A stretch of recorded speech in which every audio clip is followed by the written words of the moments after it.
বাংলাদেশের বাইরে পৃথিবীর বিভিন্ন প্রান্তে যেখান থেকে চ্যানেলাই দিয়েছেন আপনাদের সকলকে সাদর আমন্ত্রণ তৃতীয় মাত্রা দেখবার জন্য। প্রিয় দর্শক, ঘনিয়ে আসছে ঢাকা উত্তর, ঢাকা দক্ষিণ এবং চট্টগ্রাম সিটি কর্পোরেশন নির্বাচন 28 এপ্রিল, এবং নির্বাচন যত ঘনিয়ে আসছে শুরু করেছে নির্বাচন নিয়ে এক ধরনের অস্থিরতা, অনিশ্চয়তা অনেকের মধ্যে দানা বাঁধতে শুরু করেছে। বেগম জিয়া নির্বাচনী প্রচার অভিযানে আছেন বেশ কয়েকদিন ধরে, এবং তিনি যে কদিন বেরিয়েছেন প্রচার অভিযানে প্রতিদিনই কোথাও না কোথাও হামলার শিকার হয়েছে তার গাড়ি বহর, এবং এতে করে কারো কারো মনে হচ্ছে যে এটি কি সরকার চাইছে কি না যে বিএনপি নির্বাচন থেকে সরে যাক, যদিও সরকারের পক্ষ থেকে এটি বিএনপির নাটক বলে অভিহিত করা হচ্ছে। সিটি কর্পোরেশনের নির্বাচনকে কেন্দ্র করে নানান বিষয় নিয়ে আলোচনা করবার জন্য আজকে তৃতীয় মাত্রার অতিথি আমার বায়ে বসে আছেন চট্টগ্রাম মহানগর আওয়ামী লীগের কার্যনির্বাহী কমিটির সদস্য ব্যারিস্টার মহিবুল হাসান চৌধুরী, আমার ডানে রয়েছেন অ্যাডভোকেট মাসুদ আহমেদ তালুকদার, ঢাকা বার অ্যাসোসিয়েশনের সভাপতি এবং বাংলাদেশ জাতীয়তাবাদী দল বিএনপির কেন্দ্রীয় সম্পাদক মণ্ডলীর সদস্য। স্বাগত আপনার দুজনকে স্টুডিওতে। ব্যারিস্টার মহিবুল হাসান চৌধুরী, সূচনায় যে কথাটি আমি বললাম সেটি হয়তো যৌক্তিক বা অযৌক্তিক আমি জানি না, উপস্থাপনাটা এভাবেই করতে হলো আমাকে। আপনার কি মনে হয় যে এই নির্বাচনটিকে ঘিরে কোনো ধরনের অনিশ্চয়তা কি শেষ পর্যন্ত আছে? কারণ অনেকেই মনে করেন যে নির্বাচনটি শেষ পর্যন্ত হবে কি হবে না, বিএনপি শেষ পর্যন্ত থাকবে কি থাকবে না, বিএনপি না থাকলে তার এই নির্বাচনের সম্পর্কে ভাবমূর্তিটা কি তৈরি হবে শেষ পর্যন্ত, নানা রকমের সংশয় মানুষের মধ্যে আছে। সরকারের দিক থেকে বলা হচ্ছে যে এই যে বিএনপি চেয়ারপারসনের গাড়ি ভরে যে হামলা হচ্ছে প্রতিদিন সেটি নাটক, আবার বিএনপি এটি সরকারের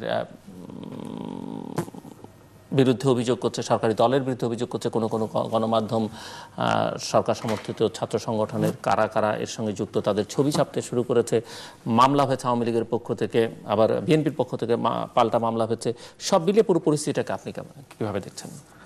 প্রথমে আপনাকে ধন্যবাদ আপনার তৃতীয় মাত্রায় আমাকে আমন্ত্রণ জানানোর জন্য, এবং তৃতীয় মাত্রার মাধ্যমে দর্শকদের কাছে আমার যে অভিমত সেটি পৌঁছিয়ে দেওয়ার জন্য প্রথমে আপনাকে ধন্যবাদ জানাচ্ছি। আপনার আশঙ্কা যেটা করেছেন, আমি মনে করি আশঙ্কা করার মতন পরিস্থিতি এই মুহূর্তে বাংলাদেশে নেই। কারণ বিরোধী দল বলছি, মানে সাবেক বিরোধী দল বাংলাদেশ জাতীয়তাবাদী দলের বিগত 90 দিনের যে আন্দোলন ছিল, সেই আন্দোলনের যে মোমেন্টামটা সেটা তারা আমার দৃষ্টিতে এবং দেশবাসীর দৃষ্টিতে তারা লুজ করেছে।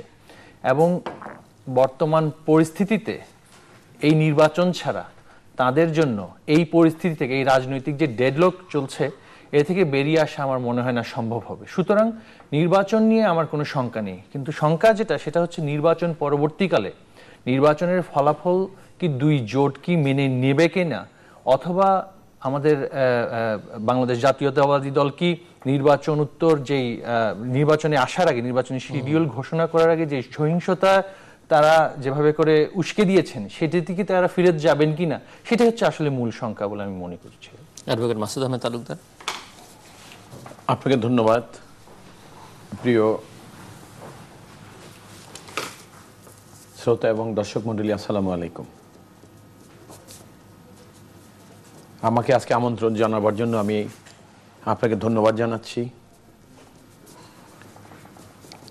তিনটি বিষয় আমার কাছে যেটা মনে হয়েছে, এক হলো বিএনপি নির্বাচনে থাকবে কিনা, দুই নির্বাচন ছাড়া উপায় ছিল না বিএনপির, আর তৃতীয় হলো সহিংসতা।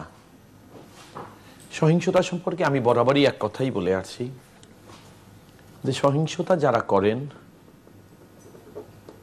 তারা কারা সেটাকে চিহ্নিত করতে হলে কেবলমাত্র আইন শৃঙ্খলা রক্ষাকারী বাহিনী ছাড়া এর উপরে সুনিশ্চিতভাবে বা স্পষ্টভাবে কোনো কিছু বলা আমাদের মতো মানুষদের পক্ষে সম্ভব না, বা যুক্তিসঙ্গত কারণে আমাদের ঢালাওভাবে মন্তব্য করাটাও অন্যায়। একটি ঘটনা ঘটার পরে স্বাভাবিকই পুলিশ সেটাকে মামলা হবে, তদন্ত করবে এবং পুলিশই নিশ্চিত করবে যে এই ঘটনার সাথে কারা জড়িত। কিন্তু দুর্ভাগ্যের বিষয় হলো এই যে আমরা যারা রাজনীতি করি, আমরা এই সকল বিষয়ে মন্তব্য করার সময় স্বাভাবিকভাবে যতটা দায়িত্বপূর্ণ থাকি, ওই সকল সময় অতটা দায়িত্বের পরিচয় আমরা দিতে পারছি না। বিএনপি নির্বাচনে থাকবে কিনা এবং বিএনপি নির্বাচনে কেন আসলো এখন, আমরা বারবার বলেছি, এখনো বলি, আমি আজও বলছি আপনাদের মাধ্যমে, বিএনপির এই যে নির্বাচনে আসাটা তাদেরই আন্দোলনের একটি অংশ। বর্তমান সরকার তারা দাবি করছে যে তারা নির্বাচিত হয়ে ক্ষমতায় আসছে। আমরা বারবার বলেছি এ দেশের জনগণ এই সরকারকে ক্ষমতায় বসায়নি। সুতরাং এই যে আন্দোলন, আমাদের এই আন্দোলনকে শান্তিপূর্ণ আন্দোলন, আমাদের দেশনেত্রী বেগম খালেদা জিয়া যতখানি যেখানে যেভাবে কথা বলেছে এবং দলের সকল দায় দায়িত্বপূর্ণ নেতা তারা সবসময় বলেছেন যে আমাদের আন্দোলন শান্তিপূর্ণ। কিন্তু আমাদের আইন শৃঙ্খলা রক্ষাকারী বাহিনী যে কোনো শান্তিপূর্ণ আন্দোলনকে আমরা লক্ষ্য করেছি এটাকে অন্যায়ভাবে উস্কানি দিয়ে নানা রকম পরিস্থিতির তৈরি করেছে, যেটা দুঃখজনক। এবং এটার জন্য কারা দায়ী এটা সাধারণ মানুষই বিবেচনায় নেবে। বিএনপি নির্বাচনে কেন আসলো? বিএনপি নির্বাচনে এই কারণে আসছে যে আমরা বারবার বলেছি যে বর্তমান সরকার যারা ক্ষমতায় তারা জনগণের দ্বারা নির্বাচিত সরকার নন। সুতরাং বিএনপি চায় দেশে একটি শান্তিপূর্ণ, অবাধ, সকলের গ্রহণযোগ্য একটি নিরপেক্ষ অথরিটির মাধ্যমে একটি জাতীয় নির্বাচন হবে। জনগণ তাদের ভোটাধিকার প্রয়োগ করবেন এবং তারা তাদের সরকার নির্বাচন করবেন। একটা অনির্বাচিত সরকার রাষ্ট্রীয় ক্ষমতায় জোর করে বসে জনগণের সরকার দাবি করবে, বিএনপি এই দাবির সাথে একমত হতে পারছে না বলেই আন্দোলন করছে। আমাদের আন্দোলন আমরা ছেড়ে আসিনি, এখনো আন্দোলন আছে আমাদের। নির্বাচনে এসেছি এ কারণে, আমাদের এই যে জাতীয় নির্বাচন, একটি গণতান্ত্রিক সরকার জনগণ নির্বাচন করার যে দাবি এবং আন্দোলন, সেটা কতটা যুক্তিসঙ্গত এটা প্রমাণ করার জন্যই আমরা এই স্থানীয় সরকার নির্বাচনে অংশগ্রহণ করেছি।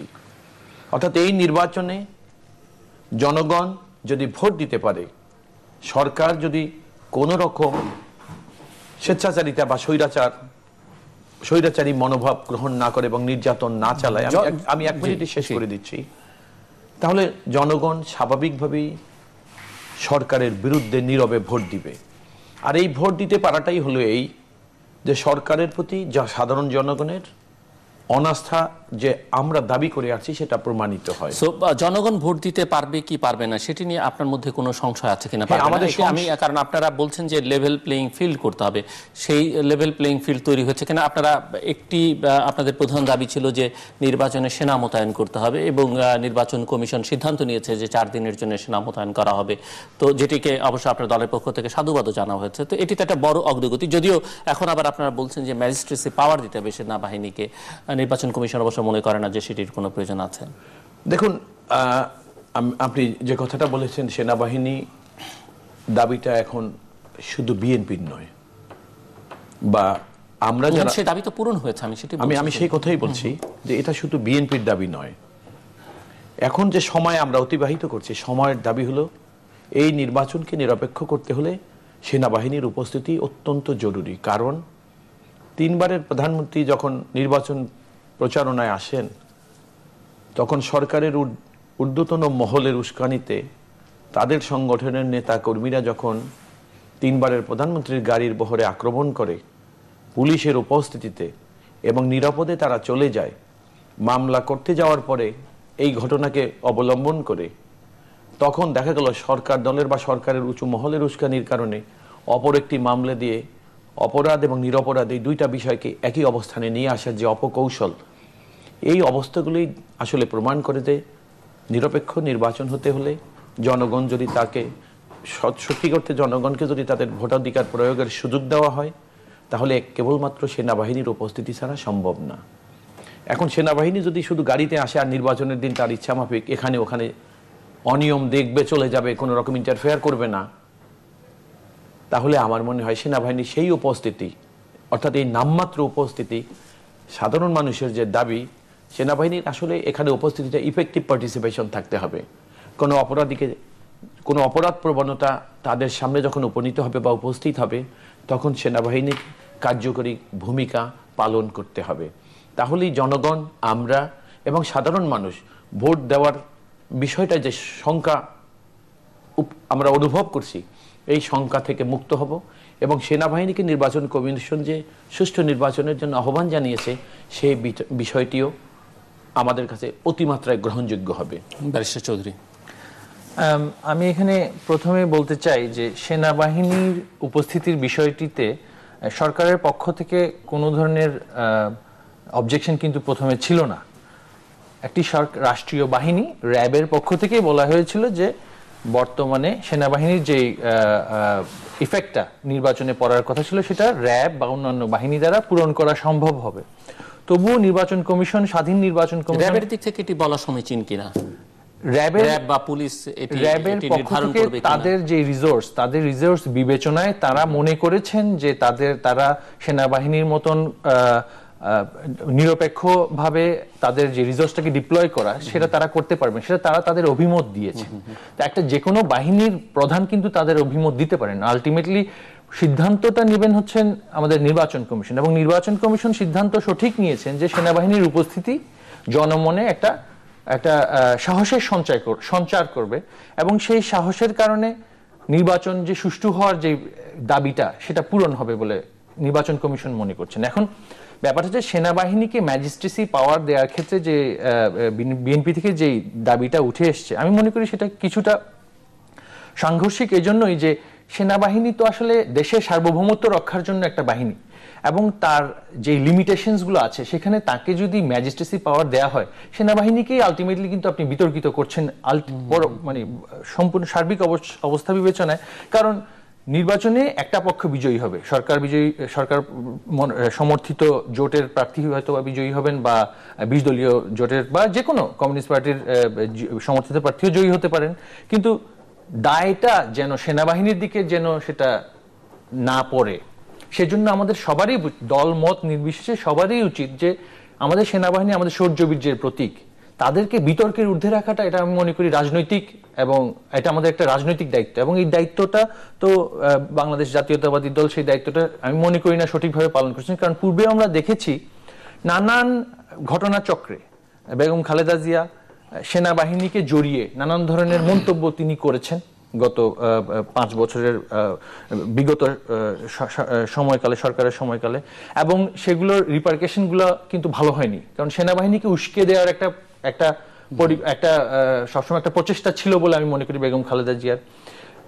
আমাদেরকে কিন্তু দায়িত্বশীল আচরণ করতে হবে, রাজনৈতিক দলগুলোকে দায়িত্বশীল আচরণ করতে হবে, কারণ আমরা সেনাবাহিনীকে বিতর্কিত করলে কিন্তু আমাদের কারো লাভ হবে না। এখন জিনিসটা হচ্ছে সেনাবাহিনী ম্যাজিস্ট্রেসি পাওয়ার ছিল ছাড়া কিন্তু চট্টগ্রামে 2010 সালে একটি সুষ্ঠু নির্বাচন কিন্তু হয়েছিল, এবং তার পরবর্তীতে বা সারা বাংলাদেশে স্থানীয় সরকার নির্বাচনগুলোতে বিএনপি যেগুলোতে ইনফ্যাক্ট মানে অন্তত 50% সিট, তারা 50% আপনার স্থানীয় সরকারগুলোতে তারা নির্বাচিত হয়েছিল, সেখানে তো সেনাবাহিনীর ম্যাজিস্ট্রেসি পাওয়ার ছিল না, সেখানে তো সেনাবাহিনীর ডিপ্লয়মেন্ট ওভাবে ছিল না।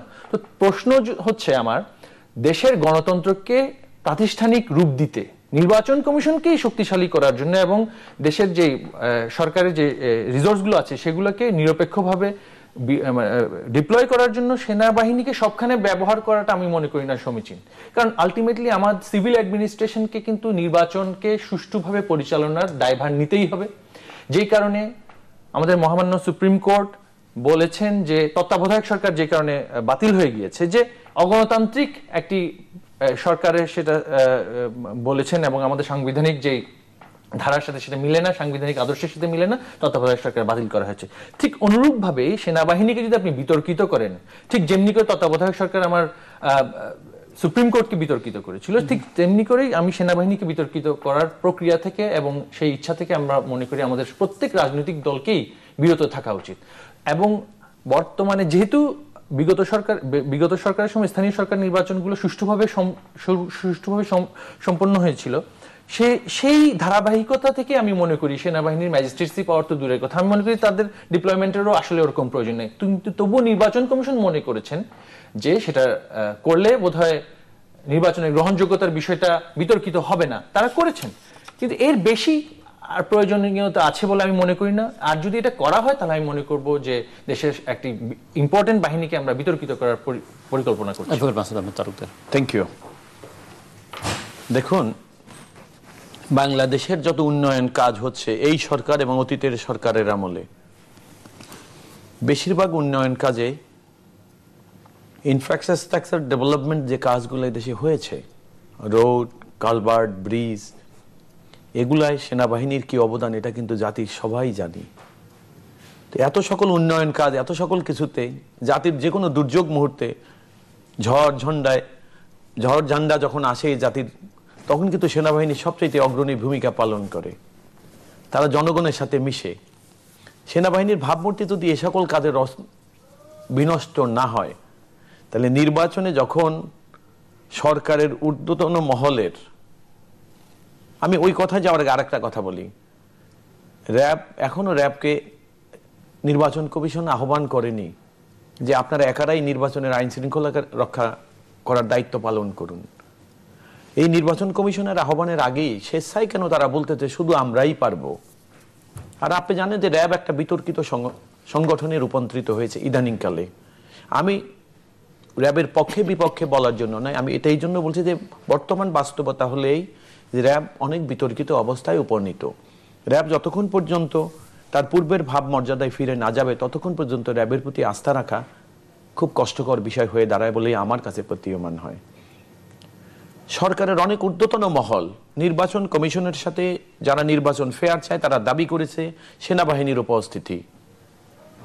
নির্বাচন কমিশন বারবার বলেছে আমরা দেখব, পরিস্থিতি ওয়াচ করব, যদি দরকার হয় আমরা সিদ্ধান্ত নিব। সরকারের কাছে চাইবে এবং সংবিধানের অনুসারে নির্বাচন কমিশন সরকারের কাছে যা চাইবে সরকার তা দিতে বাধ্য। তাহলে নির্বাচন কমিশন যেখানে নিরপেক্ষভাবে সিদ্ধান্ত নিয়েছে সুষ্ঠু এবং অবাধ নির্বাচনের জন্য, সরকার এটার বিরোধিতা করার কি কারণ?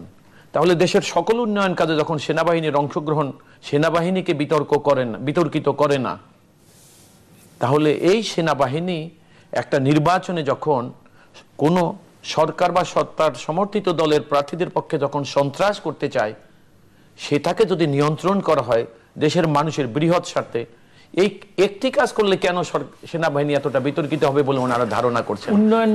আমি বলবো, থ্যাংক ইউ সো মাচ। সুতরাং তাদের এই বক্তব্যটা বরং আমি এখানে মনে করি এটা ওনাদেরই ডাবল স্ট্যান্ডার্ড মনে হচ্ছে আমার। আপনি দেখেন সরকারের অনেক গুরুত্বপূর্ণ ব্যক্তি ইতিমধ্যে বলেছে সেনাবাহিনীর দরকার নেই।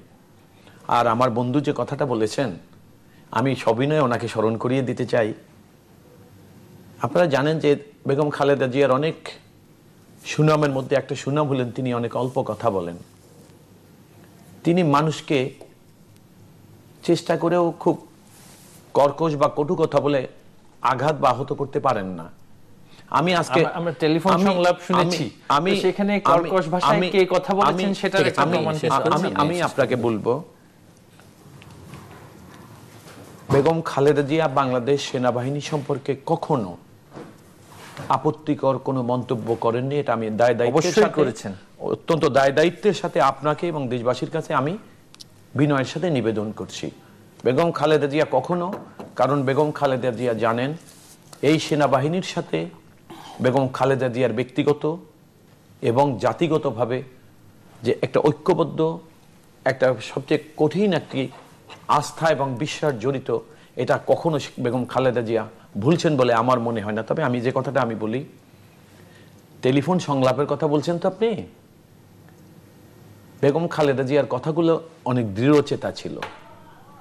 আপনারা সরকার মিডিয়াকে ব্যবহার করে ওই বিষয়গুলোকে কর্কশভাবে উপস্থাপন করতে চেয়েছিলেন, কিন্তু আমি আপনাকে বলছি মুখ থেকে বেরিয়েছে, আমি আপনাকে বলছি তার মুখ থেকে সরকার তো বাধ্য করেনি কর্কশ ভাষায়। আমি বলছি যে ওই কথাগুলো কর্কশ ছিল না, ওটা দৃঢ়তা প্রকাশ করেছেন তিনি, কর্কশ কথা ছিল না সেগুলা। তো এখন বিষয়টা হলো এই, এর প্রমাণ তো আমাদের মিডিয়ার কাছে আছে যে এটা আপনি তো আপনার অবস্থান থেকে দেখেছেন। মানে এখন আপনি মনে করছেন কর্কশ, উনি মনে করছেন এবং এটা আমি আর আপনি কি মনে করছি সেটা দিয়ে চলবে না। বেগম খালেদা জিয়ার দেশের প্রধানমন্ত্রীর সাথে টেলিফোন আলাপের সবিস্তারে সরকার বা দেশের প্রধানমন্ত্রী নিয়ম নীতিকে উপেক্ষা করে সেটাকে পত্রিকা এবং টেলিভিশনে প্রচার করেছিলেন, যা নিয়ম বহির্ভূত হয়, যুক্তিসঙ্গত। কিন্তু আমার কাছে ওটা বিষয় না। বেগম খালেদা জিয়ার ওই বক্তব্যের পরে কেবলমাত্র আপনি যে দলের সদস্য, আপনার দল ছাড়া এদেশে আর যারা রাজনীতি করে, আপনি কি কখনো শুনেছেন বেগম খালেদা জিয়ার সেই বক্তব্যকে সমালোচনা করতে? দেখেননি। শুধু আপনার দল, দেশের সুশীল সমাজ থেকে শুরু করে দেশের, আমি আপনাকে আবারও বলছি, দেশের সুশীল সমাজ একটি ডায়লগের জন্য আন্তরিকতার সাথে তারা প্রচেষ্টা চালিয়েছেন এবং আন্তরিকভাবে আশা করেছেন। যখন এই ডায়ালগ যখন হয়নি, সন্তান মৃত্যুবরণ করলেন, যখন দেশের প্রধানমন্ত্রী তার গেট থেকে ফেরত আসলেন, সেটাকে কি আপনি কর্কশ ব্যবহার বলবেন? আমি আপনাকে কি আপনি রূঢ় ব্যবহার বলবেন? আমি আপনাকে উত্তর প্রমাণ আমাদের কাছে থ্যাংক ইউ আছে। So much. আপনি আমাকে এই প্রশ্ন করার জন্য আমি আপনার কাছে কৃতজ্ঞ এবং আপনাকে ধন্যবাদ জানাচ্ছি। মাননীয় প্রধানমন্ত্রী যখন বেগম খালেদা জিয়ার গুলশান অফিসে গিয়েছিলেন, আমি ওই দিন ওই অফিসের দোতলায় বসে দেখেছি, উনি গাড়ি থেকে নেমেছেন, আমি দেখেছি। সেখানে দায়িত্বশীল কেউ থাকতো?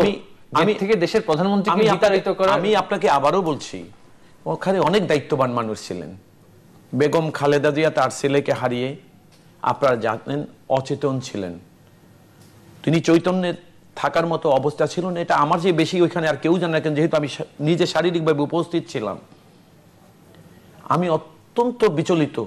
মাননীয় প্রধানমন্ত্রী যখন আসবেন, এই সংবাদ আমি প্রথম টেলিভিশন ওই অফিসে দেখি এবং দেখার পর আমার আশেপাশে সবাইকে আমি যখন বললাম যে মাননীয় প্রধানমন্ত্রী আসতেছে, আমাদের একটু প্রস্তুতি নেওয়া দরকার ওনাকে। এবং শুধু তাই না, আমাদের অফিসের সামনে যে সকল আইন শৃঙ্খলা রক্ষাকারী বাহিনী যারা ছিলেন, তাদেরকে আমরা আমাদের অবস্থান থেকে বলার চেষ্টা করেছি যে যেহেতু মাননীয় প্রধানমন্ত্রী আসবে, এইরকম একটা অবস্থার মধ্যে উনি কি করে গাড়ি থেকে নামবেন, বা ওনার নামাটা তো নিরাপদ মনে হচ্ছে না আমাদের কাছে। আমি আপনার কথার উত্তর দিচ্ছি। আমরা যখন মনে করলাম যে ওইখানে দলীয় কোনো নেতাকর্মী থাকলে তাদেরকে ওইখান থেকে সরিয়ে দেওয়া উচিত, আর আমরা সরিয়ে দিতে না পারলেও মাননীয় প্রধানমন্ত্রী কোনো জায়গায় যাওয়ার পরে প্রথম তার উপস্থিতি নিশ্চিত হওয়ার আগে তার নিরাপত্তা রক্ষার্থে যে সকল আইন শৃঙ্খলা রক্ষাকারী বাহিনী, আমি আজকে পরিতাপের সাথে আপনাকে এবং দেশবাসীকে বলছি, সেই দিন মাননীয় প্রধানমন্ত্রী নিরাপত্তার জন্য যে উদাসীনতা আমার কাছে প্রতীয়মান হয়েছে, যদি আমি ভুল না হয়ে থাকি, না করে থাকি,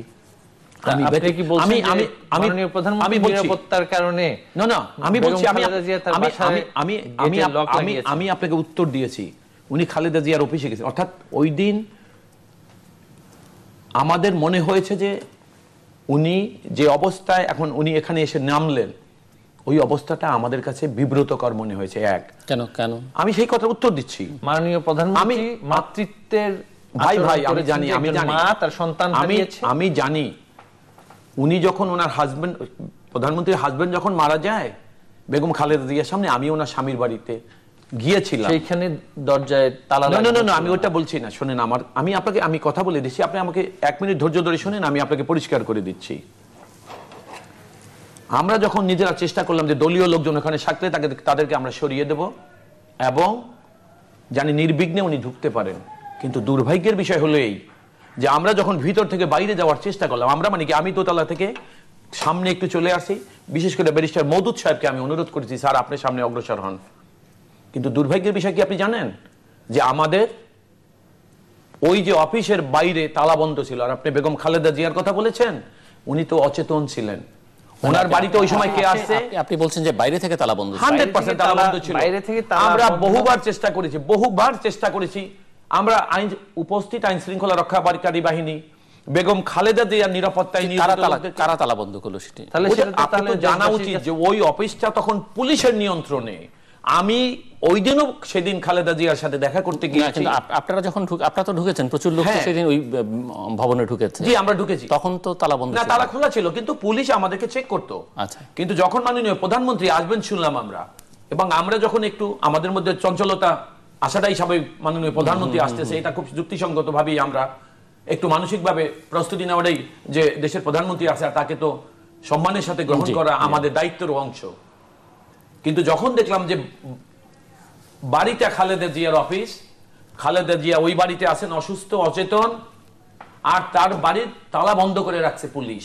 এখন এই কথাটা কিন্তু বিএনপির কোন দায়িত্বশীল নেতা কিন্তু বলেন, আপনি বোধহয় ভুল করেছেন। এই জন্য তার পরের দিন আনুষ্ঠানিকভাবে জাতির উদ্দেশ্যে ব্যারিস্টার মওদুদ সাহেব, মাননীয় প্রধানমন্ত্রী এখানে এসে ফেরত যাওয়ার কারণে বেগম খালেদা জিয়ার পক্ষে এবং খালেদা জিয়ার নির্দেশে আনুষ্ঠানিকভাবে দুঃখ প্রকাশ করেছিলেন যে মাননীয় প্রধানমন্ত্রী আমাদের অফিসের সামনে এসে ফেরত চলে গেছে, আমরা ব্যথিত, আমরা ক্ষমা চাচ্ছি আনুষ্ঠানিকভাবে। তখনও কিন্তু তিনি বলেননি যে আইন শৃঙ্খলা বাহিনী তালাবদ্ধ করে রাখার কারণে উনি ঢুকতে পারেন। আমি আপনাকে দায়িত্বের সাথে বলছি আমাদের দলের যে সমস্ত দায়িত্ববান লোকরা তখন কথা বলেছে তারা প্রত্যেকে এই বিষয়টি দেশের মানুষের নজরে এনেছে। তাহলে প্রত্যেকটি মিডিয়া কি বাংলাদেশের যে প্রত্যেকটি মিডিয়া এই যে গুরুত্বপূর্ণ একটা বিষয় তথ্য যে আইন শৃঙ্খলা রক্ষাকারী বাহিনীর তালার কারণে দেশের প্রধানমন্ত্রী তৎকালীন বিরোধী দলীয় নেত্রী মানে সাবেক বিরোধী দলীয় নেত্রী বেগম খালেদা জিয়ার সন্তান হারানোর পরে তার বাসায় যেতে পারেনি, এই যে ক্রুশিয়াল একটা ফ্যাক্ট, এটা কি আপনি বলছেন যে দেশের সমস্ত মিডিয়াগুলো ইন্টেনশনালি সেটাকে মানে সামনে আসতে দেয়নি? আপনি মিডিয়া অত্যন্ত ইম্পর্টেন্ট একটা বিষয় এবং আপনাকে ধন্যবাদ, কিন্তু আপনি একটা জিনিস লক্ষ্য করুন, আপনি যেভাবে কথা বলছেন মিডিয়া কিন্তু সেভাবে বলেনি। মিডিয়া যেভাবে বলেছে, যেটা আমি বললাম আপনার কাছে, মিডিয়া বলেছে মাননীয় প্রধানমন্ত্রী ঢুকতে পারেনি। মিডিয়া কোন মিডিয়া বলে নাই বিএনপি তাকে ঢুকতে দেয় নাই, এই কথা কোনো মিডিয়া বলেনি। অর্থাৎ মাননীয় প্রধানমন্ত্রী তালা বন্ধ থাকার কারণে ঢুকতে পারেনি। এই প্রসঙ্গটিতে আমি একটু আরো খুব বেশি থাকতে চাই না। আমি আপনাকে যে কথাটা বলছি এক লাইন বলে শেষ করি, দুই আইনজীবীর এই বিতর্ক আমি আপনাকে ওই কথাটা বলেই শেষ করে দেই। বেগম খালেদা জিয়া যখন একটু সুস্থ হয়েছেন, তিনি জেনেছেন যে মাননীয় প্রধানমন্ত্রী এখানে এসে ফেরত গেছেন, তখন তিনি আমাদের দলের দায়িত্বপূর্ণ ব্যারিস্টার মওদুদ আহমেদ, যিনি স্ট্যান্ডিং কমিটির মেম্বার, তাকে ডেকেছে এবং বলেছে, মওদুদ সাহেব আপনি আমার পক্ষ থেকে মাননীয় প্রধানমন্ত্রীর কাছে দুঃখ প্রকাশ করুন, এবং ব্যারিস্টার মওদুদ সাহেব আনুষ্ঠানিকভাবে দুঃখ প্রকাশ করেছে। এখন এই দুঃখ প্রকাশ করাটাকে যদি আপনারা কিভাবে নিয়েছেন আমরা জানি না। আমি আবার আসবো এই প্রসঙ্গে, আর থাকতে চাই না। ব্যারিস্টার মহিবুল হাসান চৌধুরী, নির্বাচন সন্নিকটে, প্রচার অভিযান চলছে, সব মিলিয়ে আপনাদের দুপক্ষের প্রার্থীরাই এখন পর্যন্ত পারসেপশন অনুযায়ী তাদের মধ্যে মূল প্রতিদ্বন্দ্বিতা হবে, তো কেমন হবে ফলাফল বলে মনে হচ্ছে, বা কারা এগিয়ে, কে কোথায় কিভাবে এগিয়ে আছে, কোথায় সমস্যা দেখছেন, যদি একটু শুনি আপনার কাছ থেকে প্রথমে শুনি। বিশেষ করে চট্টগ্রামের মানুষ, যেহেতু আপনি চট্টগ্রাম আওয়ামী লীগের সঙ্গে প্রচার অভিযানের সঙ্গে আপনি জড়িত আছেন, আপনার কাছ থেকে চট্টগ্রামটা বিশেষভাবে শুনতে চাইব। আর অ্যাডভোকেট তালুকদার তো ঢাকায় যেহেতু আছেন, আপনারা জানেন চট্টগ্রামে বাংলাদেশ আওয়ামী লীগের সমর্থনে আমাদের মহানগর আওয়ামী লীগের সাধারণ সম্পাদক জনাব আজম নাসির উদ্দিন সমর্থন পেয়ে তিনি নির্বাচনের প্রতিদ্বন্দ্বিতা করছেন, এবং তার প্রতিদ্বন্দ্বিতায় চট্টগ্রাম মহানগর আওয়ামী লীগ, চট্টগ্রাম উত্তর জেলা, দক্ষিণ জেলা আওয়ামী লীগ, সাথে কেন্দ্রীয় আওয়ামী লীগের নেতৃবৃন্দ দিন রাত তার জন্য পরিশ্রম করে যাচ্ছেন, তার জন্য প্রচার চালিয়ে যাচ্ছেন। এখন আপনারা অবশ্যই জানেন 2010 সালে 20 দলীয় তৎকালীন 4 দলীয় জোটের মনোনীত প্রার্থী চট্টগ্রামে বিজয়ী হয়েছিলেন, এবং তার বিজয়ের পরে চট্টগ্রামের মানুষ বিগত 5 বছর যে একটা ফেইল্ড একটা লোকাল অ্যাডমিনিস্ট্রেশন, স্থানীয় প্রশাসন দেখেছে, যে প্রশাসন সুদীর্ঘ বহুকাল ধরে বাংলাদেশে চট্টগ্রামের সিটি কর্পোরেশন ছিল একটি উদাহরণ, ছিল একটা এক্সাম্পল, ছিল যে জনসেবার জন্য, নাগরিক সেবা দেওয়ার জন্য বাংলাদেশের আর কোনো সিটি কর্পোরেশনের কোনো শিক্ষা প্রতিষ্ঠান যেখানে নেই বা ছিল না, চট্টগ্রাম সিটি কর্পোরেশনের অধীনে 50টির বেশি শিক্ষা প্রতিষ্ঠান, একটি প্রাইভেট বিশ্ববিদ্যালয়, হাসপাতাল থেকে শুরু করে শপিং কমপ্লেক্স, নাগরিক সুবিধা দেওয়ার জন্য চট্টগ্রাম সিটি কর্পোরেশন যেই ব্যবস্থাপনাগুলো করে রেখেছিল বিগত 5 বছর, যে 4 দলীয় জোটের মনোনীত 4 দলীয় জোটের সমর্থিত ব্যক্তি দ্বারা সেগুলো যেভাবে ধ্বংসের দ্বারপ্রান্তে এসেছে, এবং তিনি যেই কথাটা, যেই প্রতিশ্রুতি দিয়ে তিনি ক্ষমতায় এসেছিলেন যে জলাবদ্ধতা নিরসন করবেন চট্টগ্রামের, তার ছিটে ফোঁটাও তিনি করেননি। শুধু তাই নয়, চট্টগ্রাম সিটি কর্পোরেশনকে কেন্দ্রীয় সরকারের পক্ষ থেকে তার ইতিহাসে এত বরাদ্দ দেয়া হয়নি যত বিগত 5 বছরে দেয়া হয়েছে। এই অর্থের কোনো জবাবদিহিতা নাই। এই অর্থ কে লুটপাট করলো, কোথায় গিয়েছে, কার পকেটে গিয়েছে, কোন দলের পকেটে গিয়েছে, কে তসরুপ করেছে, কোনো প্র্যাকটিক্যাল সার্ভিস ডেলিভারি বিগত 5 বছরে হয়নি, এবং চট্টগ্রামের মানুষ সেটা বুঝতে পেরেছে। এবং সেটা বুঝতে পেরে আমি মনে করি ব্যক্তিগতভাবে চট্টগ্রামের মানুষ শুধু এখন মুখিয়ে আছে ব্যালটে তাদের সিদ্ধান্ত। এবং আপনি আশাবাদী? আমি অবশ্যই আশাবাদী, কারণ বাংলাদেশ আওয়ামী লীগ চট্টগ্রামের মেয়র প্রার্থী, চট্টগ্রামের বিগত মেয়রকে কিন্তু বিমাতা সুলভ আচরণ করেন নাই, এবং সেটা তিনি নিজেও স্বীকার করেছেন। সবচাইতে বেশি বরাদ্দ দিয়েছে চট্টগ্রামে আওয়ামী লীগের যিনি মেয়র ছিলেন এবিএম মহিউদ্দিন চৌধুরী, তার 16.5 বছরের মধ্যে বিএনপি কিন্তু ক্ষমতায় ছিল 9 বছর। তো বিএনপি 9 বছর ক্ষমতায়, তাকে 28টা দুর্নীতির মামলা দিয়েছিল। এই আওয়ামী লীগ বিগত 5 বছরে একটা দুর্নীতির মামলা তো দূরের কথা, কোনো ধরনের অভিযোগও তার বিরুদ্ধে চাইলে যদি বিমতসুলভ আচরণ করতে চাইতো তাহলে তো সরকার অনেক কিছুই করতে পারে। তার বিরুদ্ধে কিন্তু সরকার কোনো ধরনের ব্যবস্থা নেই, বরঞ্চ তাকে বিশাল অঙ্কের বাজেট দেওয়া হয়েছে যা সম্পূর্ণরূপে মোটামুটি বোঝা গেছে। ঢাকা সম্পর্কে আপনার কোনো বক্তব্য আছে? ঢাকার 2 সিটি কর্পোরেশন, ঢাকা সিটি কর্পোরেশনে প্রতিদ্বন্দ্বিতা করছেন, সব মিলিয়ে কি মনে হচ্ছে? আমি মনে করি সমাজের সর্বস্তরের মানুষের মাঝে ঢাকা উত্তরের যিনি সমর্থিত ব্যক্তি জনাব আনিসুল হক, তার একটা অবশ্যই একটা সাংস্কৃতিক ব্যক্তিত্ব হিসেবে তার একটা গ্রহণযোগ্যতা তো আছেই। তার উপরে দলের যেই সমর্থন এবং দলের যেই শক্তি সেটা যেহেতু যোগ হয়েছে, আমি বিশ্বাস করি তার না জেতার কোনো কারণ নেই।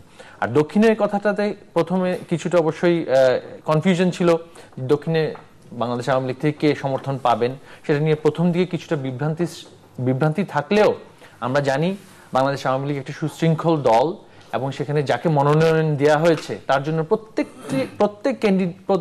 পদপ্রার্থী, মেয়র পদপ্রার্থী কাজ করে যাচ্ছেন এবং দল সুশৃঙ্খলভাবে তার জন্য কাজ করে যাচ্ছেন। সুতরাং আমি আশাবাদী যে 3টি সিটি কর্পোরেশন, সেই 3টি সিটি কর্পোরেশনেই বাংলাদেশ আওয়ামী লীগ বিজয়ী হবে।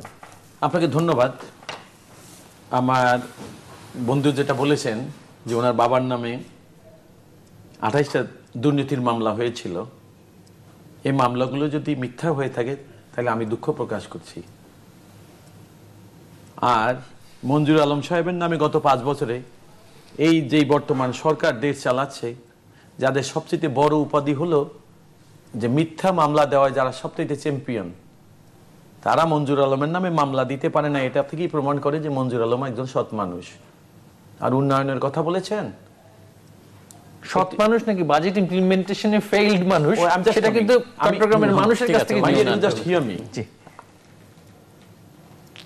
মঞ্জুর আলম সাহেব বা যে কোনো সিটি কর্পোরেশনের নিজস্ব যে অর্থ উপার্জনের যে উপায়টা এবং এই উপায়ে যে অর্থ উপার্জন করা হয় তা উন্নয়ন খাতে 10%ও হয় না। আসলে একটি সিটি কর্পোরেশনকে নির্ভর করতে হয় সরকারের উপরে। এখন সিটি কর্পোরেশনে যিনি বিজয়ী হন তিনি একটি দলের সমর্থক, আর ওই দেশের রাষ্ট্রীয় ক্ষমতায় যখন আরেকটি সরকার থাকে, অর্থাৎ তার ভিন্ন দলের দেশের রাষ্ট্র পরিচালনা করে, তখন ওই সিটি কর্পোরেশন নির্বাচিত মেয়রকে বিড়ম্বনায় পড়তে হয়। এটা ইনি যেমন স্বীকার করেছেন, ওনার বাবাকে পড়তে হয়েছিলেন। আমি অস্বীকার করি না, কম বেশি তো হবেই।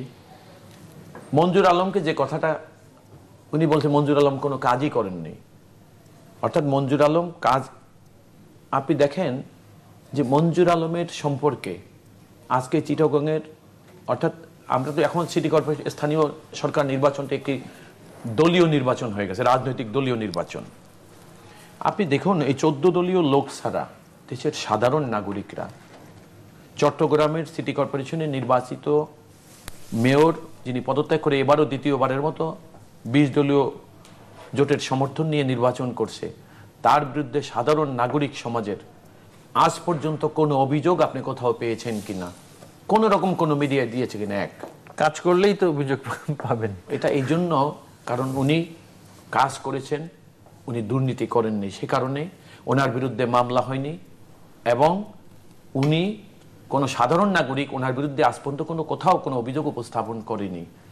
চট্টগ্রামের অনেক উন্নয়ন হয়েছে, কারণ ওনার বাড়ি চট্টগ্রাম, ইনি যতটা প্র্যাকটিক্যালি বুঝতে পারবে বা বলতে পারবে আমিও, কিন্তু তারপরও সমাজ থেকে তো আমরা বিচ্ছিন্ন কেউ নই। সমাজে কোথায় কি হচ্ছে কম বেশি আমাদের জানা থাকে বা জানা উচিত। সেই অবস্থা থেকে আমি বলছি যে মঞ্জুর আলম সাহেব, যদি সরকার তার স্বাভাবিক কাজকর্মে বাধাগ্রস্ত না হতো তাহলে মঞ্জুর আলম অনেক আরো বেশি সুনামের সাথে তার দায়িত্ব পালন করতে পারতেন, যেটা সরকার তার এই ভালো কাজে অন্তরায় ছিল।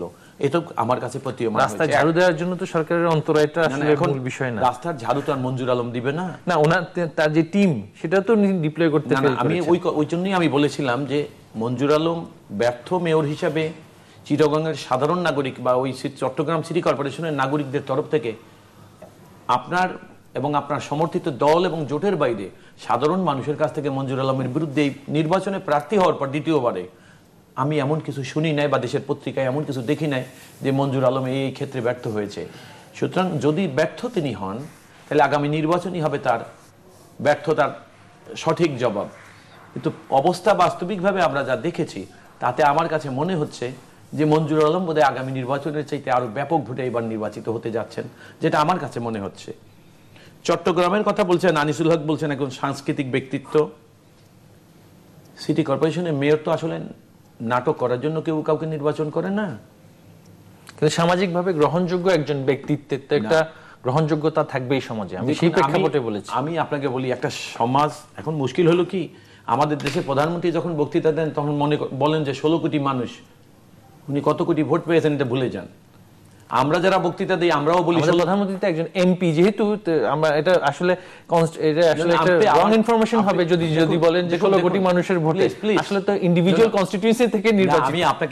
আমি একটু অনুরোধ করি একটা ব্যাপারে আপনাকে, আপনি একটা জিনিস খেয়াল করবেন, আপনি যখন কথা বলেন, এবং আমাদের লিগ্যাল প্রফেশনে এটা ইথিক্স, আপনি জানেন যে আপনার অপোনেন্ট যখন কথা বলবে তখন কিন্তু you are to silently receive এবং you are to note your points. এটা আমাদের ইথিক্স, এটার বাইরে আমাদের যাওয়ার কোনো রাস্তা থাকে না। No anyway, thank you so much যে আপনি বুঝতে পেরেছেন আমার বলার আগে। একটা জিনিস আপনি মনে রাখেন, সেটা হলো এই যে আনিসুল হক সাহেব আজকে 14 দলীয় জোটের সমর্থিত মেয়র প্রার্থী, জনগণের কাছে তার গ্রহণযোগ্যতা সাংঘাতিক, আপনি ইতিমধ্যে বলে ফেলেছেন। একজন ব্যবসায়ী হিসেবে আনিসুল হককে সবাই আমরা চিনি, কিন্তু আনিসুল হকের দেশের সাধারণ মানুষের যে উন্নয়ন, নগরবাসীর এইরকম কোন উন্নয়নের সাথে ওনার কি সম্পৃক্ততা আছে বলতে পারবেন আপনি? একটা পয়েন্ট বলতে পারবেন না, আমি জানি। আর যদি বলতে পারেন তাহলে আপনি টার্ন যখন আসবে আপনি দয়া করে বলবেন এক। এইটা শুধু আনিসুল হকের কথা বললে ওনার প্রতি অবিচার করা হবে। সিটি কর্পোরেশনের নির্বাচনে যারাই দাঁড়ান না কেন, তাদের আসলে জনগণের সাথে কারই কতটা সম্পৃক্ত? হ্যাঁ, অতীতের অভিজ্ঞতা যাদের আছে তাদের সম্পৃক্ততা ছিল। যেমন দক্ষিণে মির্জা আব্বাস, আমি ঘন্টার পর ঘন্টা মির্জা আব্বাসকে দাঁড়িয়ে দেখেছি রাস্তায়, তার রাস্তা ঠিক মতো ঢালাই হচ্ছে কিনা। যেমনটা শুনেছিলাম আপনার বাবার সম্পর্কে, মহিউদ্দিন চৌধুরী সাহেব এরকম রাস্তায় করতেন। মির্জা আব্বাসকে আমি দেখেছি, কারণ মির্জা আব্বাস সিটি কর্পোরেশনের অফিসটা ছিল আমার কোর্টের খুব কাছে। ইচ্ছায় অনিচ্ছায় ডেভেলপমেন্ট ওয়ার্কে মির্জা আব্বাসের উপস্থিতি আমরা মুগ্ধ হয়ে যেতাম। প্রথম আমাদের কাছে বাড়াবাড়ি মনে হতো যে এটা কি আসলে মানুষকে দেখানোর জন্য কিনা, কিন্তু পরবর্তী সময় যখন দেখলাম, এবং মির্জা আব্বাসের সময়কার উন্নয়নের কথা মানুষ আজও ভুলে নেই। এখন বিষয়টা হলো, নির্বাচনে আপনি আশা করছেন আপনারা জিতবেন, নির্বাচনে দুই পক্ষই আশা করে জিতার কথা। আর নির্বাচনে জিতাই হলো সাধারণ মানুষ, নগরবাসী। নগরবাসী কাদেরকে ভোট দিবে? তাদের পছন্দের ব্যক্তি যিনি আসবেন, তাদের কাছে যিনি সম্পৃক্ত থাকবেন, তাদের মধ্যে যিনি ছিলেন। এই নগরের জন্য আপনি আজকে দেখেন মির্জা আব্বাস দক্ষিণ সিটি কর্পোরেশনের মনোনীত প্রার্থী, তার প্রার্থীতা বৈধ হয়েছে। রাজনৈতিক মামলা এদেশে কিভাবে হচ্ছে আপনি জানেন।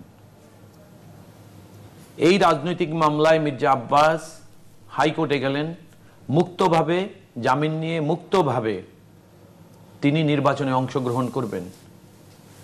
হাইকোর্টে যাওয়ার পরে দেখা গেল ডিসেন্টিং জাজমেন্ট হয়েছে, একজন বিচারক, প্রিজাইডিং জাজ তাকে জামিন দিয়েছে।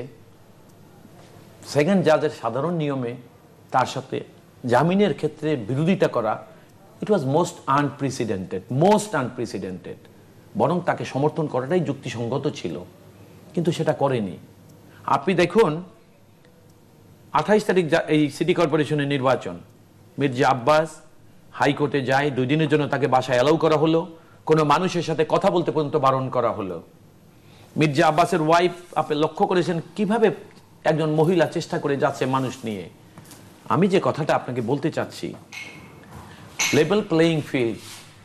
আজকে মির্জা আব্বাস যদি জামিনও গ্রহণ না করতেন, আর জামিন গ্রহণ করা ছাড়া একটি রাজনৈতিক মামলার আসামি, তিনি মনে রাখতে হবে তিনি রাজনৈতিক মামলার আসামি, অন্য কিছু নয়। সেই মির্জা আব্বাসকে আদালত থেকে জামিন না নিয়েও যদি তার প্রচারণা তিনি চালান, তারপরও নির্বাচন কমিশনের খেয়াল রাখা উচিত ছিল যে মির্জা আব্বাস যাতে নিরপেক্ষভাবে তার নির্বাচনের প্রচারণা চালিয়ে যেতে পারে, তাই সেটা নিশ্চিত করার জন্য। আমি শেষ করে দিচ্ছি, এখনই আমি আপনাকে দিব, কিন্তু সেটা করেনি। তাহলে আপনি দেখেন লেভেল প্লেইং ফিল্ড কোথায় পেলেন আপনি? আজকে সরকারের সকল মেশিনারিজ। তারপর কি হলো? বেগম খালেদা জিয়া নির্বাচন উত্তর এবং দক্ষিণের প্রার্থীর পক্ষে প্রচারণায় যায়, সরকারি দলের লোকরা তার গাড়ি ভাঙচুর পর্যন্ত করেছে। তার গাড়িতে গুলি পর্যন্ত করেছে, আপনারা লক্ষ্য করেছেন? অথচ বেগম খালেদা জিয়া কোনো অফিস অফ দি বেনিফিটে কিন্তু নেই। তারপরেও সুতরাং আমি আপনাকে আমার কথা শেষ করে এইভাবে দিচ্ছি, আপনারা ভেবেছিলেন যে বিএনপি নির্বাচনে আসবে না। আমি আমার কথা শেষ করে নিতে আপনার উত্তর দেন। আপনার ভাবনা প্লিজ প্লিজ। আমরা মনে করি, দেশের মানুষ এখন মনে করা শুরু করেছে যে আপনারা মনে করেছিলেন বিএনপি নির্বাচনে আসবে না। বিএনপি নির্বাচনে আসার পরে যখন দেখলেন যে আপনাদের জিতাটা দুরূহ হয়ে গেছে, সেই কারণেই আপনারা এই আপনার দলীয় লোকজনদের দ্বারা নানা রকম সন্ত্রাস চালাচ্ছেন। অর্থাৎ আমরা এই কারণেই সেনাবাহিনীর ইফেক্টিভ পার্টিসিপেশন, ব্যারিস্টার মওদুদ বলেছে ম্যাজিস্ট্রেসি পাওয়ার, এই কারণেই আমরা চেয়েছি যাতে কোন রকম কেউ সন্ত্রাস করলে। আরেকটা কথা মাথায় রাখবেন, ধন্যবাদ, আমাদের সেনাবাহিনী কিন্তু বাংলাদেশের সেনাবাহিনী, এটা বিদেশ থেকে আসা না। তারা এই সমাজ সম্পর্কে তাদের অনেক দায় দায়িত্ব। এখানে একটি কথা আমি বলতে চাই যে উনি সেনাবাহিনীর কথা যেহেতু এনেছেন, উন্নয়ন কার্যক্রম এবং নির্বাচনী দায়িত্ব, এখানের মধ্যে কিন্তু ডিফারেন্স আছে।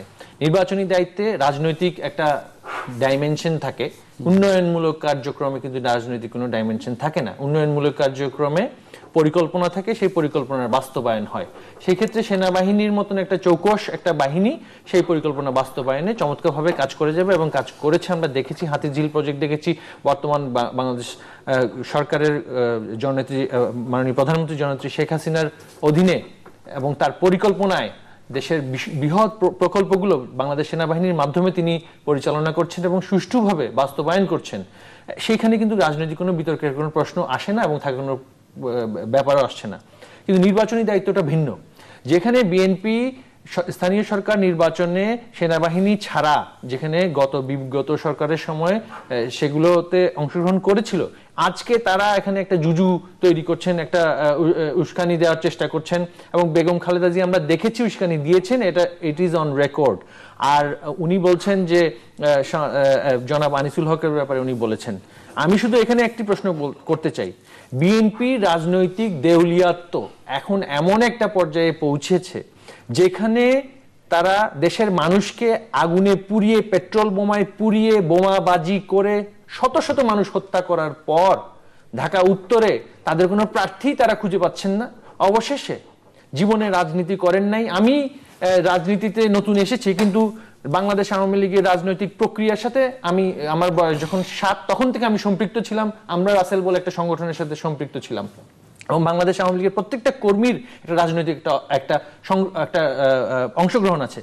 সম্পূর্ণ আনকরা একজন ব্যক্তিকে তারা নিয়ে এসেছে, কারণ তাদের দেউলিয়াত্ব এখন এমন পর্যায়ে পৌঁছেছে, মানুষ হত্যা করার পর পেট্রোল বোমায় বিগত 90 দিনের তাদের যে আন্দোলন, বিএনপির কোন মানে আনকরা কোথায় নিয়ে এসেছে, জনাব তাবিত আওয়ালের কথা বলছি, যে তিনি আসলে রাজনৈতিক ব্যক্তিত্ব নন। আমি তার ব্যক্তিগতভাবে তার ব্যাপারে কিছু বলছি না, যে একটি রাজনৈতিক দল যদি কোনো রাজনীতিবিদের সন্তানকে কোনো ধরনের পলিটিক্যাল এক্সপিরিয়েন্স ছাড়া, রাজনৈতিক অভিজ্ঞতা ছাড়া যদি সরাসরি এভাবে নির্বাচনে নিয়ে আসে, তার মানে তো সেই রাজনৈতিক দলের দেউলিয়াত্ব প্রকাশ হয়।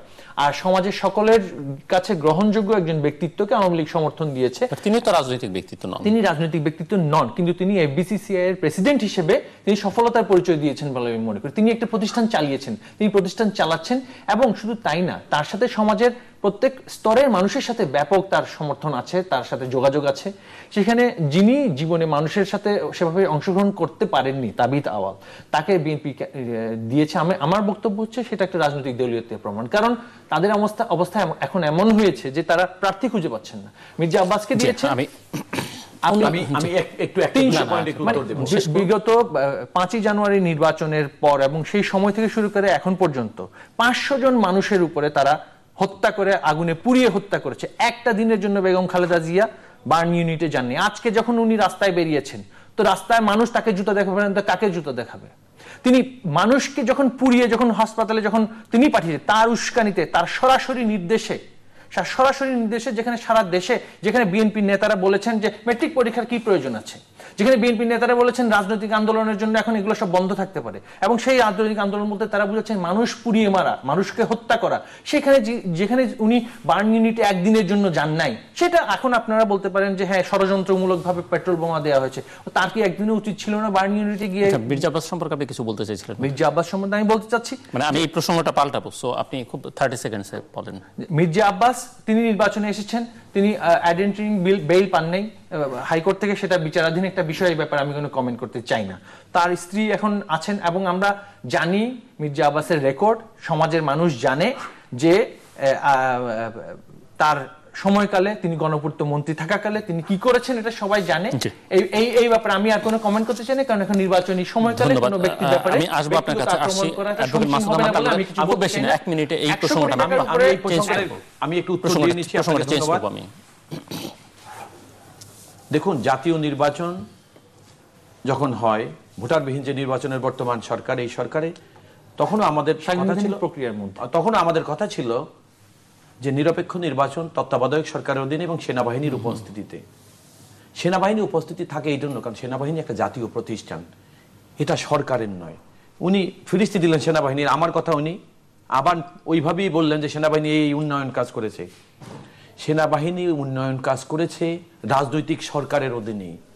তো রাজনৈতিক সরকারের অধীনে উন্নয়ন কাজে অংশগ্রহণ করার পর যদি সেনাবাহিনী তার ভাবমূর্তি ধরে রাখতে পারে, তাহলে রাজনৈতিক সৎ নেতৃত্ব নির্বাচনের জন্য সেনাবাহিনী ভূমিকা পালন করতে পারলে সেনাবাহিনী বিতর্কিত হবে।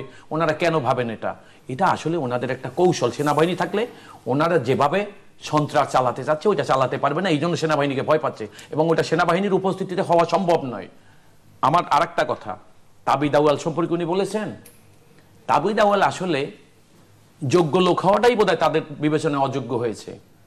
তাবিদ আউয়াল না হয়ে, তাবিদ আউয়াল রাজনীতি করে না উনি বলেছেন।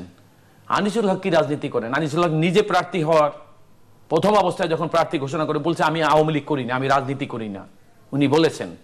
সেই তাবিদ আউয়াল সেই উনি বলেছে, বক্তৃতা দিয়ে বলেছে, টেলিভিশনে বলেছে। আপনি দেখতে চান? আমার কাছে প্রমাণ আছে, আপনি দেখতে চাইলে আমি আপনাকে দেখাতে পারবো। উনি নিজে স্বীকার করেছে আমি আওয়ামী লীগের সাথে আমার কোনো সম্পর্ক নেই, আমি আওয়ামী লীগের প্রার্থী নই। উনি এভাবে কথা বলেছেন। তারপরে আর 2 দিন পরে বলেছে আমি আওয়ামী লীগ মনোনীত প্রার্থী, আমাদের সমর্থিত। ওইটাই প্রথম বলছে আমি আওয়ামী লীগের। আর আনিসুল হকের কোনো রাজনৈতিক পরিচয় নাই। সিটি কর্পোরেশনের নির্বাচনের জন্য কোনো রাজনৈতিক পরিচয় লাগে না। আর আপনি বলছেন বিএনপি দেউলিয়া, খুব ভুল করেছেন। একটু মনোযোগের সাথে লক্ষ্য করুন। তাবিদ আউয়াল আপনার বয়সের একজন যুবক, অতি উচ্চ শিক্ষিত একজন মানুষ, আধুনিক শিক্ষায় শিক্ষিত আপনার মতো। সেই তাবিদ আউয়াল যার রাজনৈতিক কোনো পরিচয় বিএনপির সাথে নাই, কেবলমাত্র বিএনপি তাকে সমর্থন করার পর আপনারা দিশাহারা হয়ে গেছেন। নির্বাচনের ফল পর্যন্ত অপেক্ষা করেন, তাবিদ আউয়াল কি জিনিস আপনারা বুঝতে পারবেন। আর মির্জা আব্বাস সম্পর্কে বলেছেন, আপনি আমাদের মাননীয় প্রধানমন্ত্রীর দিকে তাকান না। ওনার নামে কয়টা মামলা ছিল? কারো নামে মামলা হওয়া মানেই সে, আপনি নিজেই তো স্বীকার করেছেন, আপনার প্লিজ আপনি নিজে স্বীকার করেছেন আপনার বাবার নামে 28টি মামলা ছিল দুর্নীতির। আমি যদি এখন আপনাকে জিজ্ঞাসা করি যে আপনি কি আপনার বাবাকে দুর্নীতিবাজ মনে করেন, আপনি কি আমার কি উত্তর দিবেন? আপনি এর মধ্যে 9টি মামলা বলেন। আমি 9টা না, আমি বলছি এই 28টি মামলা ছিল রাজনৈতিক কারণে বাংলাদেশে রাজনৈতিক। তাহলে মির্জা আব্বাস কি রাজনীতির বাইরের কথা বলিনি? আমি মামলার কথা বলিনি। মির্জা আব্বাস কি রাজনীতির বাইরের লোক? তার নামেও রাজনৈতিক মামলা। আর একটা জিনিস মনে রাখবেন, মির্জা আব্বাসের মামলা আমি সরাসরি করি, সুতরাং মির্জা আব্বাসের মামলা সম্পর্কে তো আমার চেয়ে বেশি আপনার জানার কথা না। এই প্রসঙ্গটা আমি প্রসঙ্গ শেষ করে যাচ্ছি, খুব বেশি সময় না প্লিজ, আমি আপনাকে শেষ করে দিয়ে আমি আমার অন্য প্রসঙ্গে যাচ্ছি। এই দেশে বেগম খালেদা জিয়া যখন কাউকে সমর্থন করে যে সে আমার প্রার্থী অথবা আমার প্রার্থী নয়, এই দেশের কোন নির্বাচনের জন্য এর চেয়ে বড় রাজনৈতিক সমর্থন বা যোগ্যতা আর আছে বলে আমার জানা নাই। আপনার দলেও কিন্তু তাই, কিন্তু আপনি বলতে ভুলে গেছেন আওয়ামী লীগ আপনারা যারা করেন, আপনার দলের প্রধানমন্ত্রী যিনি এখন আছেন, আওয়ামী লীগের সভানেত্রী যতক্ষণ আপনাকে ব্লেসিংস দিবে, আপনার সকল অযোগ্যতা যোগ্যতায় রূপান্তরিত হবে। জানেন তো আপনি বিএনপি আমাদের দ্বিদলীয় রাজনীতিতে সেটাই হচ্ছে প্র্যাকটিস। না তাহলে আপনি থাকবেন অন্ধকারে, ব্লেসিংস থাকলে আপনি আলোর কবিতা আবৃত্তি করবেন, তা তো হবে না। বাস্তবতাকে মেনে নিয়ে আপনি শেষের দিকে হাতে খুব বেশি সময় নেই। আমি যেটা বলতে চাচ্ছিলাম, আপনারা অন্যায়ভাবে আপনি সাবজুডিস বিষয়ে কথা বলতে চান, আই রেসপেক্ট ইউ, কিন্তু মনে রাখতে হবে দেশের তদন্ত করে পেট্রোল বোমা কারা মেরেছে। আপনি দেখেন না, গত 3 মাসের কথা বলেছেন, বেগম খালেদা জিয়া বার্নিং উঠে যাবে, তালা বন্ধ করে রেখেছেন। আমি মুসলেকা দিয়া প্রতিদিন খালেদা জিয়ার অফিসে ঢুকতাম, যে কয়বার গিয়েছি, বার্নিং উঠে যাবে। আর আপনি বলছেন খালেদা জিয়াকে অপমান করা রাস্তাঘাটে। রাজনীতির এই কালচার ভালো না। বেগম খালেদা জিয়াকে আজকে যা দেখাচ্ছেন, হয়তো অচিরেই, আল্লাহ না করুক, আপনাদের ভাগ্যে যদি জোটে আপনার কেমন লাগবে সেটাও আপনাকে মাথায় নিতে হবে। ক্ষমতায় থাকা অবস্থায় গ্রেনেড হামলা করে আওয়ামী লীগের আমি আবারও বলি, আপনি এই কথাটা এনে আপনার কাছে আমি কৃতজ্ঞ যে আমাদের আর অন্য প্রসঙ্গে যাওয়ার সুযোগ থাকবে না। চলে যাচ্ছি, এখনই চলে যাচ্ছি। শোনেন, মানুষের ক্ষোভ, শোনেন, আপনার বক্তব্য বাস্তবতার সাথে মিল থাকতে হবে এবং আপনাদের মতো জেনারেশনের কাছ থেকে মানুষ এটাই আশা করে। কেন আশা করে শোনেন, সংকীর্ণতা আপনাদেরকে আচ্ছন্ন করার কথা না। বিএনপির রাজনীতি যদি জনগণ বর্জন করে দিত, তাহলে জাতীয় নির্বাচনের আগে যে কয়টা সিটি কর্পোরেশনের নির্বাচন দিয়েছিলেন, প্রত্যেকটা নির্বাচনে বিএনপি কেন জিতলো? কেন তাহলে বিএনপি আসলো না নির্বাচন? বিএনপি আসলো না এই কারণে, আপনি যে সরকার, যেই সরকার তার অধীনে নির্বাচন করতে চেয়েছিল, সুপ্রিম কোর্টের সিদ্ধান্তকে ভায়োলেট করে, সেই সরকারের প্রতি বিএনপি এবং বিএনপি যে সকল জনগণের সমর্থন নিয়ে রাজনীতি করছে তাদের আস্থা ছিল না। সেই জন্য বিএনপি, এবং সেটা প্রমাণ করেছেন উপজেলা চেয়ারম্যান, ইউনিয়ন কাউন্সিলের চেয়ারম্যান, পৌরসভার চেয়ারম্যান ইলেকশন এবং পার্লামেন্টারি ইলেকশন ভোটারবিহীন 8% লোক দিয়ে জাতীয় সরকার গঠন করতে হয়েছে। সুতরাং আমরা যেটা ভেবেছিলাম যে আওয়ামী লীগ সরকারের অধীনে নিরপেক্ষ নির্বাচন সম্ভব না। আর এখন কেন আসছি, এই প্রশ্ন হয়তো করতে পারেন। আমরা এই কারণে আসছি যে ব্যর্থ নির্বাচন কমিশনকে আমরা সুযোগ দিতে চাচ্ছি যে নির্বাচন কমিশন যদি সত্যিকার অর্থে সঠিক নির্বাচন করে, বিএনপি যেহেতু নির্বাচনমুখী দল, নির্বাচনে বিএনপি আসতে বাধ্য। কিন্তু অপকৌশল করে সরকার এবং নির্বাচন কমিশন এবং আপনার ওই সিভিল প্রশাসন, যেটা আপনি একটু আগে বলেছেন, তারা সব সময় চেয়েছে ভোটাররা নির্বাচনে ভোট দিতে পারলে আপনার সরকার কখনো জিতবে না। সেই জন্য তারা অপকৌশল করে গেছে যে ভোটের কথা বলবেন কিন্তু বিরোধী দল যেন নির্বাচনে না আসে। স্থানীয় সরকার নির্বাচনে তো আপনার বিজয়ী হওয়ার রেকর্ড আছে, এখানে তো চিন্তিত হওয়ার তো কিছু ছিল না। চৌধুরী, আমার হাতে খুব সময় নেই, আমি একটা প্রশ্ন আনতে চাইছিলাম যে এই যে প্রার্থী যারা প্রচুর প্রতিশ্রুতি দিচ্ছেন, অঙ্গীকার করছেন, নানান ইশতেহার, কথার ফুলঝুরি, আধুনিক ঢাকা করবেন, আধুনিক চট্টগ্রাম করবেন, সো আপনি তো নিজে একজন মেয়রের সন্তান এবং মানে একসময় আপনার বাবা 16 বছর মেয়র ছিলেন চট্টগ্রাম সিটি কর্পোরেশন, সো ভেতর থেকে দেখবার সুযোগ হচ্ছে আসলে কি এদের এগুলো করবার কোনো ক্ষমতা আছে কিনা? মানে এই যে স্থানীয় সরকারের যে কাঠামো এবং তার যে ক্ষমতা, এখন তো একজন মেয়র হলে পরের দিন তিনি মেয়র নাও থাকতে পারেন, ভোট জনগণ বানাবে, সরকার চাইলে তাকে সরিয়ে দিতে পারেন, এরকম অবস্থায় চলে গেছে। তো এই প্রতিশ্রুতিগুলো কেন? ধন্যবাদ এই অত্যন্ত গুরুত্বপূর্ণ ইস্যুটা নেওয়ার জন্য। এবং আমি মনে করি এখানে আমাদের উনিও আমার সাথে একমত হবেন যে স্থানীয় সরকার প্রশাসনের যে কাঠামো, সেই কাঠামোতে নির্বাচিত জনপ্রতিনিধি হিসেবে একজন মেয়রের ক্ষমতা অত্যন্ত সীমিত। কারণ মেয়র জনগণের সমর্থন নিয়ে নির্বাচিত হন বটে, কিন্তু মেয়রের অধীনে জলাবদ্ধতা নিরসন করার জন্য যে অথরিটিটা, সেটা মেয়রের অধীনে নয়, পিডিবি মেয়রের অধীনে নয়, অন্য কোনো সরকারি সংস্থা মেয়রের অধীনে নয়। সেই সমস্ত সংস্থাগুলোর কার্যক্রমের সাথে মেয়রের কার্যক্রমের কোনো ধরনের সমন্বয়, কোনো ধরনের নিয়ন্ত্রণ নাই। এবং মেয়রের সফলতাটা নির্ভর করে সম্পূর্ণ ব্যক্তিত্বের উপর, এবং যেই ব্যক্তিত্ব, রাজনৈতিক ব্যক্তিত্ব হোক বা যেই ধরনের ব্যক্তিত্ব হোক, প্রশাসনিকভাবে প্রভাব খাটিয়ে ব্যক্তিত্বের জোরে যারা কাজ আদায় করে নিতে পেরেছেন বাংলাদেশে, আমরা তাদেরকে বলছি সফল মেয়র। কিন্তু আমার যে আইনি কাঠামো কেন্দ্রীয় সরকার করে রেখেছে, এটা আমাদের সরকার হোক বা ওনাদের সরকার হোক, সেই সরকারে স্থানীয় সরকারকে প্রচন্ডভাবে দুর্বল করে রাখা হয়েছে। এবং যারা প্রতিশ্রুতি দিচ্ছেন, আমি তাদেরকে শুধু বলবো যে ওনারা যেন স্থানীয় সরকার আইন যেটা আছে আমাদের, সেটা যেন একটু কনসাল্ট করেন, এবং সেখানে দেখলে উনি বলবেন যে যাবতীয় কাজ করার জন্য ওনাকে উদ্যোগ নিতে বলা হয়েছে, কিন্তু কোনো সরকারি অথরিটিকে তার অধীনস্থ করা হয় নাই। এই ধরনের সিচুয়েশনে কার কতটুকু প্রতিশ্রুতি আসলে বাস্তবায়ন করতে পারবেন সেটার প্রশ্নবিদ্ধ।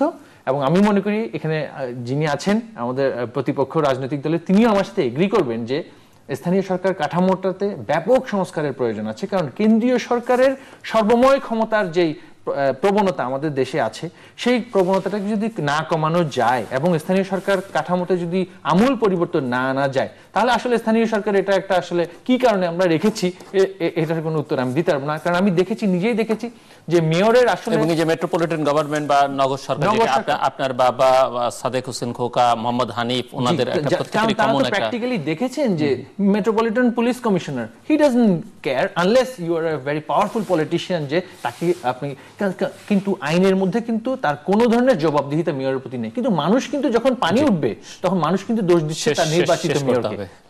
ধন্যবাদ। অ্যাডভোকেট মাসুদ আহমেদ তালুকদার, খুব সংক্ষেপে। দেখুন, প্রতিশ্রুতি দেওয়া যত সহজ তা বাস্তবায়ন তত সহজ নয়। এই প্রতিশ্রুতি বাস্তবায়নের জন্য যেটা দরকার, ধরুন ঢাকার নর্থ এবং সাউথ সিটি কর্পোরেশনের নির্বাচন হতে যাচ্ছে, এখানে বিএনপির প্রার্থী জয়ী হলে এই সরকার কোন উন্নয়ন কাজে তাদেরকে আন্তরিকতার সাথে সহযোগিতা করবে না। কারণ তাহলে মানুষ ভোট দেবে কেন? কারণ যারা যেই মেয়র নির্বাচিত হবেন বিএনপি থেকে, সরকার মনে করবেন তাদের ভালো কাজে সহযোগিতা করলে বিএনপির সুনাম হবে। সেই জন্য তারা কি করবেন, উন্নয়ন কাজে বিএনপির নির্বাচিত মেয়রকে সহযোগিতা করবেন না। আপনি একটা জিনিস দেখেন, কিন্তু আপনি যখন এই কথা বলছেন, এবং যেটি আওয়ামী লীগের কোন কোন প্রার্থীর প্রচারণার মধ্যে আছে যে আমি যেহেতু সরকার সমর্থক, আমাকে ভোট দিলে আমি বেশি কাজ করতে পারবো, তাহলে বিএনপির প্রার্থীদেরকে কেন ভোটাররা ভোট দেবে? এই আমরা অনেক সময় অনেক প্রার্থী না বুঝে সত্য কথা বলে ফেলে, আবার যখন বলে ফেলে, যেমন আনিসুল হক একবার বলে ফেলছিলেন যে আমি আওয়ামী লীগের কেউ নই, আবার পরে বলছে আমি আওয়ামী লীগ সমর্থিত প্রার্থী, উনি নিজেই সংশোধন করে বলেছেন। বিষয়টা হলো এই, সরকার যদি জনগণের হয় তাহলে পার্টিজান বিহেভিয়ার হয় না। না, সেটি তো আপনি বলছেন যে সরকার জনগণের না, বাবা যখন ইনি স্বীকার করেছেন, এনার বাবা যখন, আমার প্রশ্ন হচ্ছে জনগণ তো তার কাজের জন্য ভোট দিবে। জনগণকে যখন আপনিও স্বীকার করছেন যে সরকার সমর্থক না হলে তিনি কাজ করতে পারবেন না, তাহলে জনগণ কেন আপনাদের প্রার্থীদেরকে ভোট দিবে? আমাদের প্রার্থীদেরকে এই জন্য ভোট দিবে কারণ যেই সরকার, স্থানীয় সরকার নিয়ন্ত্রণ করে স্থানীয় এই কি বলে সিটি কর্পোরেশনকে, তাহলে সরকারকে দায়িত্ববান হতে হবে, সৎ হতে হবে, যে না জনগণ যেই সিটি থেকে, এই সরকার কোথায় থাকে, সরকারও তো এই সিটিতেই থাকে। সুতরাং সিটি কর্পোরেশন যে উন্নয়ন করবে, এই উন্নয়ন তো সরকারের নিজেরও সেই উন্নয়নের অংশীদার হওয়ার কথা। কিন্তু সরকার যদি মনে করে যে না আমার দলের লোককে জনগণ ভোট দেয় না, তাহলে সেই জনগণের উন্নয়ন নিয়ে আমাদের এত মাথা ব্যথার দরকারটা কি, যেটা জাতীয়ভাবেও এই সরকার করছে। যে কারণে আর জনগণ কি করে, তাহলে বিএনপির প্রার্থীদেরকে বিজয়ী করলে জনগণের কি লাভ হবে, আমি সেটি জানতে চাই। স্থানীয় সরকারে ভোট এই কারণে দিচ্ছে, যারা আজকে প্রার্থী, নির্বাচনটা কি আসলে, যে 5 জন প্রার্থী একটি পদে নির্বাচন করছে, ওই 5 জন প্রার্থীর মধ্যে উপযুক্ত প্রার্থী যিনি, জনগণের দায়িত্ব হলো তাকে নির্বাচন করা। জনগণ সরকার এই মুহূর্তে বিমতাসুলভ আচরণ করবে এবং কেন করবে, অথবা তাদের নির্বাচিত প্রার্থীর প্রতি এইরকম বিমতাসুলভ সরকার আচরণ করতে পারে, এটা ভাবার তোয়াক্কা জনগণ করে না। জনগণ এই কারণে নির্বাচন করার মালিক।